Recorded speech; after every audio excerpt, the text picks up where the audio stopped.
చాలా మంది అజ్ఞానులు తెలివి లేక మాట్లాడుతున్న మాటలు ఏంటంటే, పాపం చేసిన వాడిని క్షమించలేదండి, శిక్షించాలి కదే అంటే, యేసు ప్రభు పాపం చేసిన అందరూ కూడా క్షమిస్తారా అని చెప్పట్లా.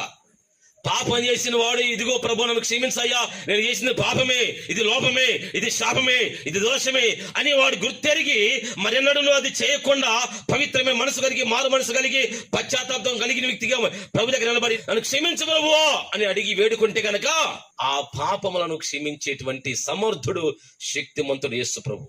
మరి ఎన్నడూ పాపం చేయవద్దు అని చెప్తారు కానీ, పాపం చేసిన అందరూ వరుసగా లైన్లు రండి, మిమ్మల్ని క్షమించిపోతాను అంటలా ఆయన. యేసు ప్రభు మీద ఏదో రకమైన బుద్ధ చల్లాలి.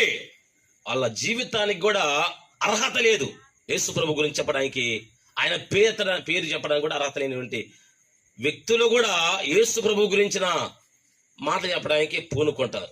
ఎవరైతే ఎగతాళి చేస్తారో వాడిని కూడా దేవుడు క్షమిస్తాడు అడుపుకుంటే.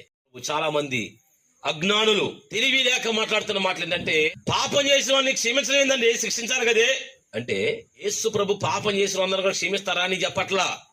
పాపం చేసిన వాడు, ఇదిగో ప్రభు నన్ను క్షమించయ్యా, నేను చేసింది పాపమే, ఇది లోపమే, ఇది శాపమే, ఇది దోషమే అని వాడు గుర్తెరిగి మరెన్నడూ అది చేయకుండా పవిత్రమే మనసు కలిగి, మారు మనసు కలిగి, పశ్చాత్తాపం కలిగిన వ్యక్తిగా ప్రభు దగ్గర నిలబడి నన్ను క్షమించు ప్రభువా అని అడిగి వేడుకుంటే గనక ఆ పాపములను క్షమించేటువంటి సమర్థుడు, శక్తిమంతుడు యేసు ప్రభు. మరి ఎన్నడూ పాపం చేయవద్దు అని చెప్తారు కానీ, పాపం చేసిన అందరూ వరుసగా లైన్లు రండి, మిమ్మల్ని క్షమించిపోతాను అంటలా ఆయన. యేసు ప్రభు మీద ఏదో రకమైన బుద్ధ చల్లాలి. వాళ్ళ జీవితానికి కూడా అర్హత లేదు యేసు ప్రభు గురించి చెప్పడానికి, ఆయన పేరు చెప్పడానికి కూడా అర్హత లేనివంటి వ్యక్తులు కూడా యేసు ప్రభు గురించిన మాట చెప్పడానికి పూనుకుంటారు. ఎవరైతే ఎగతాళి చేస్తారో వాడిని కూడా దేవుడు క్షమిస్తాడు అడుపుకుంటే.